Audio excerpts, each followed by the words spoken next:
always been. Open it up. One question each. Dave Biddle, 24/7 Sports. Ryan, how is Wink Martindale's scheme different than what they've done the last 3 years, if at all?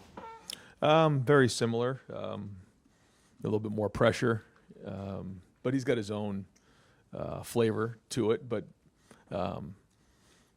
similar to what they've done in the past. Same philosophy in terms of the structure, the coverages, but a little bit more aggressive in terms of pressure. Far left, Joe Nugent, WCMH. Do you find yourself managing emotions at this point of the week with knowing what is coming on Saturday?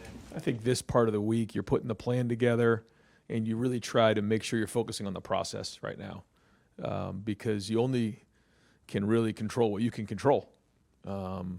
And every time you can start getting focused on things that don't matter, you got to get right back into your work. And that was the message to the guys on Sunday. And so that's it. We're going to really focus on the process, the same process that we've been working on all year. Everything that we do in the offseason, every decision that's made in terms of the coaching staff, the roster, how we practice, schematics is all working towards this moment right here. So let's just go to work, trust the process, and focus on what we're going to get done today. Fourth row left, Tony Girdman, Buckeye Huddle.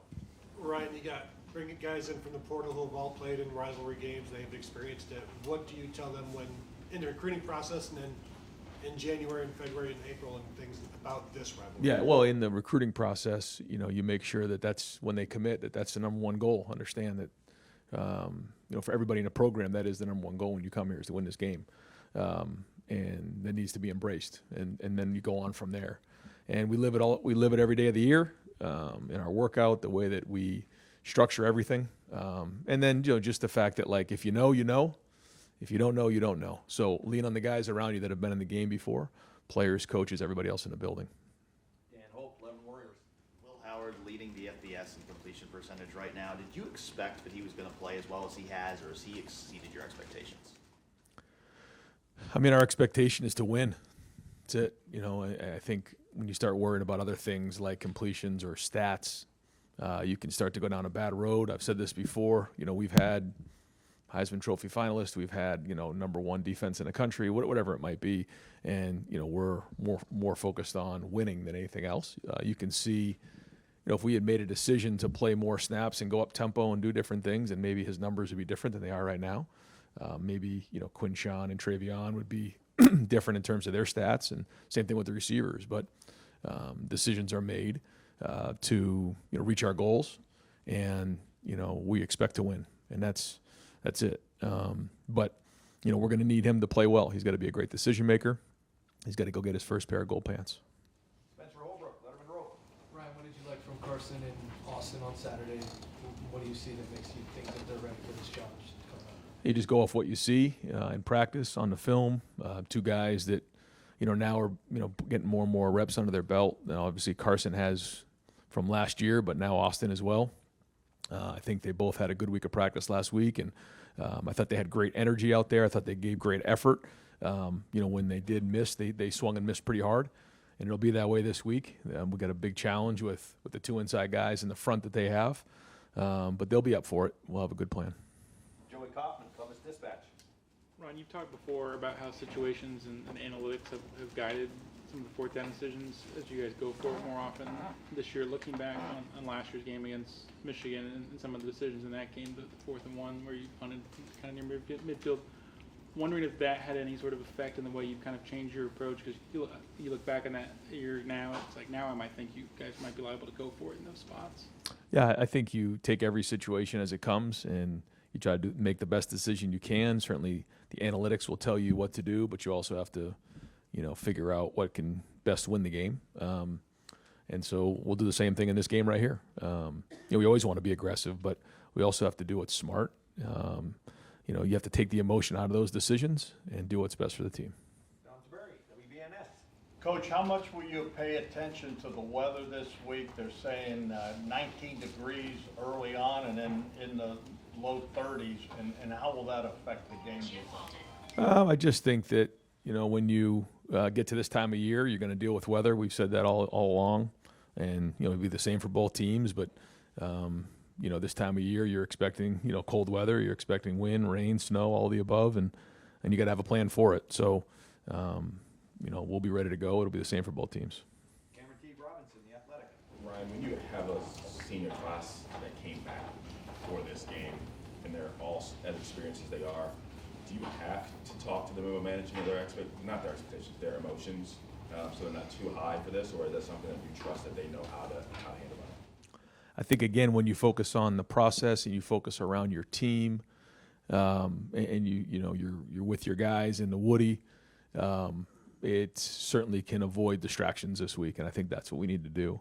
To say that, this team and those leaders and these seniors want to win this game, it'd be one of the biggest understatements of all time. So they don't need any extra motivation. What they have to do is do a great job of preparing themselves, their mind, their body, and soul to go play the game, and then trust their training. And that's really what it comes down to. All the work that's been done to get to this point, now you have to go back to, trusting your training, because that's really how it works. You hear about the Navy SEALs saying you fall to the level of your training. All the work that's been done, you've seen us talk about our bricks and our foundation and all those things. It's all leading to this point right here. And so you can't just all of a sudden turn it on in a few days for one game. It doesn't work that way. The way we play is going to be because of how we've built our foundation up to this point. And everything in the entire program has been built to win this game. And so now we just have to trust that and go play with confidence, with great energy, with great passion, and playing for your brothers, and everybody just doing their job. Like, I think sometimes it's easy in a game like this to try to do something, extraordinary. The only thing that needs to be extraordinary is their effort. Everything else, they just need to do their job. Bill Landis, Kings of the North.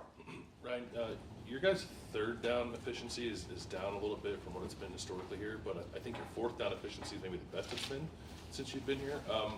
I guess, how do those two things marry up, and are you, I don't know, are you concerned at all about the third down efficiency, or is it okay given how good you guys have been on fourth down? No, we want to be great on third down. I think third and fourth down are very similar, so at the end of the day, at the end of the game, we'll kind of put those together and go, combine those numbers and statistics. But yeah, we want to convert on third down, and conversion on third down is going to be critical in this game. We know the situations play a big part of this game, always has. So we need to be efficient on third down, and a big part of that is what you're doing on first down. If you get yourself into third medium, third manageable, short yardage, the percentages go much higher than when you're in third and long, and we were in a few of those the other day. Stephen Means, Cleveland.com. Whether it's what Chris did in 2018 or Garrett in 2019, what do you see in a freshman that lets you know that they're ready for a moment like that? You don't know until they're in it, but again, you just go back to your training and what you see in practice every day. And that's two examples of guys who stepped up in this moment, and that's what's on the table in a game like this. So again, guys who are playing this for the first time, you don't know till you've been in it, but ultimately you just need to do your job at a high level and play with great emotion and passion. And every play is just amplified, every inch is amplified, every yard is amplified. That's just the way it goes. But ultimately, it's still football, and you just got to go play the same way you've played, and trust your training. That's what it comes down to. So, again, that goes back to diving into a great week of preparation, getting on the film, making sure you're prepared. Matt Murphy, 24/7 Sports. Ryan, you've mentioned a few times in the past about the winner of this game generally being, or has been, the team that's run the ball better. How do you, with that in your mind, how do you go into the game approaching things offensively, wanting to run your offense, but also knowing that has been such a key in this rivalry? Well, that's how you control the game on both sides of the ball. So that's something that has to be done. And you just look historically that's how you win the game. But that's not the only thing. There's a lot that comes with it. And so like every game we go into, we'll work hard to do what we think best helps us win the game. But yeah, the team who runs the ball and the team who stops the run is going to win the game. Dave Holmes, WSYX. Yeah, Ryan, I think there's a fascination in how coaches handle this week behind closed doors. Some people think you want to be loose and confident, portray that. Other people think you might want to ratchet up the intensity. What kind of image do you try to portray to your team during this week? Well, I think when you live it year round, you don't need to put any extra emphasis on it this week. Our guys know, especially with a veteran team. So what you do is everything that you've done leading up to this point has to be about winning this game. And so, we put a big emphasis on the situations, winning the situation. You heard me talk about the turnovers and the X-plays and the rushing yards, third down, red zone. We go through that after every single game when we do our champions. Grading out a champion, grading over 80%, being the hardest playing team in the country. Like, all of those things come into play. So we've been training all year for this moment, and now we just need to go do it again. And that's the idea, so that you're not all of a sudden putting more emphasis or more pressure on the guys. I mean, they know it's at stake. And so, again, focus on the process, focus on what we've done up to this point, the foundation that's been built, and then go play with our hair on fire. Austin Ward, podcast. Ryan, 3 weeks ago, before Purdue, you'd said that special teams had not been a plus for you guys. What all have you changed to get the results you've had since then? And is kickoff return, is there still something left there? Yeah, I think there is. We'll take that on a week-to-week basis. I think the first thing is, we did make some changes personnel-wise, which was great. But I also think we just kept cracking the rock. We just kept swinging at it and stayed with it. Guys believed in it, but again, believed in the process, because there were some opportunities. And it happens a lot on special teams. I'm sure you heard coaches talk about, well, we're 1 block away or 2 blocks away. We weren't on the last couple games. We were there, and you're playing the opponent that you're playing, but you're also putting on film for your next opponent what's going on. And so, we have our best players on special teams. I think they're believing right now that they can make a difference. We're going to need to do that and be a plus in this game as well. Tim May, Letterman Row. Thank you, Jerry. Ryan, have you sensed since maybe the last part of the fourth quarter against Nebraska a continual crescendo from this defense, and what do you attribute it to most of all? I don't know about that. I just think that we know what we need to do, and our guys are trying to win every single play. That's it, and trying to get better with every single play. And I think the staff and the players are working together to put together a great plan for this one right here. And then we got to go put it on the field this week, figure out what fits, and then go get it. But I think that every week, we've talked about this before, you have to upgrade. You got to get better week after week and figure out, what are the things that have, gone well, get them better. What are the things that haven't gone well?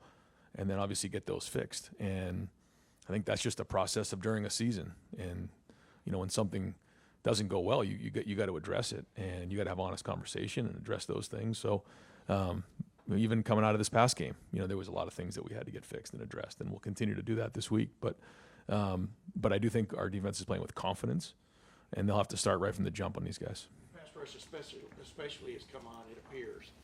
Do you agree with that? Yeah, we just look at the production and the numbers, but that doesn't mean anything for this game.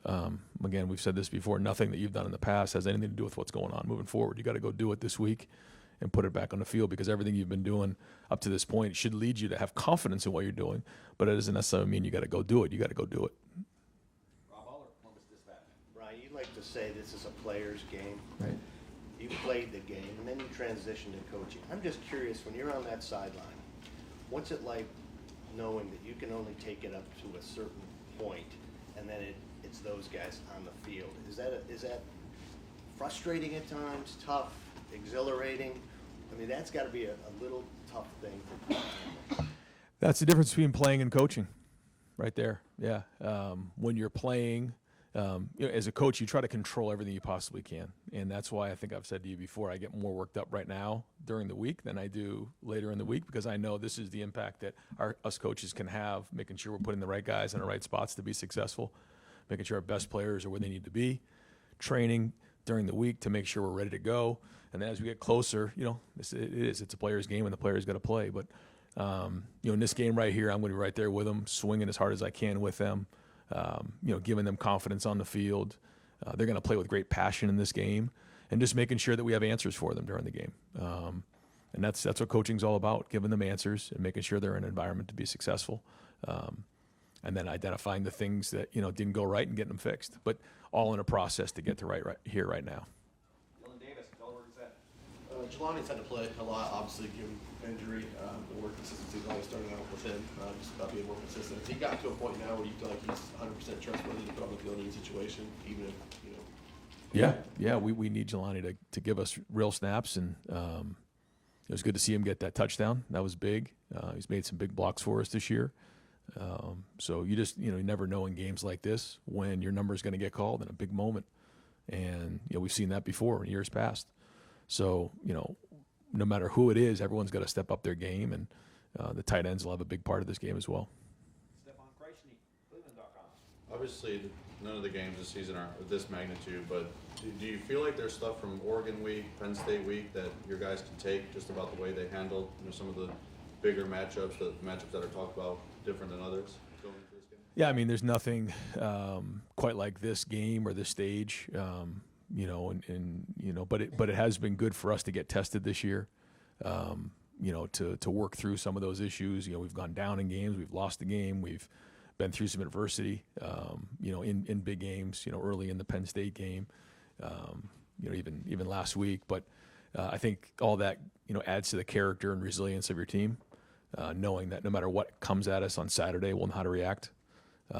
But this one's different. Adam King, WBNS. When you look back on the last 3 years, we've heard a lot of guys say it's personal. How does that affect you? How much do you look at those games, and how does this team channel what's happened over the last 3 seasons? Yeah, I think it's like I said, what's happened in the past has really nothing to do with what's going on right now. And I think the focus has to be on each other and playing so hard for the love of your teammate, not so much what's going on across the field. And that's what we're going to do. We're going to focus on that this week because it's easy to get distracted with everything else. We'll let the fans and everybody else, kind of talk through all those things. Like, we're going to focus on each other, playing really hard for each other, focus on getting ready to go play in this game so that we can execute at a high level, because ultimately that's all that matters. For you to be able to get that win on Saturday for the state. Well, I think you know what it means. I mean, it means the world. I mean, it's everything here.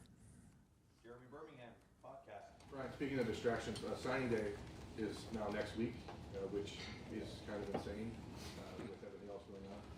In an environment of recruiting where so many guys are making late decisions based on things that are not related to football, now not having the additional 3 weeks of official visits in December, how does that impact what you guys are doing as far as replacing potential recruiting losses, and how does that change maybe what you do moving forward when it comes to in-season evaluation? Yeah, I would say it's, we say this all the time, but it's just changing so much, and this is probably as unstable as it's ever been in recruiting. I think it's fair to say that. There's just so much going on. There's so many variables at place. And based on when signing day is right now, I mean, there's no good answer. And I get it. I understand why the decisions have been made to do it right now. But yeah, I mean, we're so focused right now on winning this game. Like, it's hard to think about anything else or take any time right now to do anything other than focus on the game. But that being said, you still have to recruit. You still have to make sure you're getting yourself ready for the recruiting class and for signing day. So, yeah, there's a lot that goes with it, and then you have the portal that's opening up. So there's going to be a lot of, decisions that have to be made on the recruiting side, also on our side on how we're going to put this roster together over the next month. So I feel really good about the class that's committed to us and where we're headed on signing day. I'm not necessarily sure if it's always going to look the same moving forward in terms of, remember, signing day was like, okay, the number 1, the number 2, the number 3 recruiting class in the country and all these different rankings and everything like that. Well, now with the portal, retention, when it comes to roster management, I just think that that's very different than it used to be.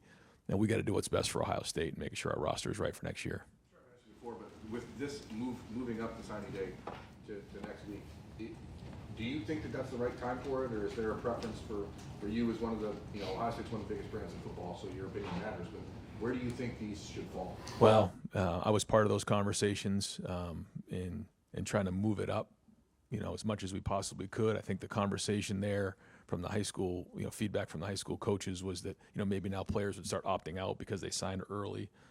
But I know this, for us as coaches right now to be thinking about all these things is just, it's crazy. So we've got to come up with a solution so that it's not as chaotic right now this time of year. Bill Rabinowitz, Columbus Dispatch. You've endured real adversity in your life, especially when you were very young.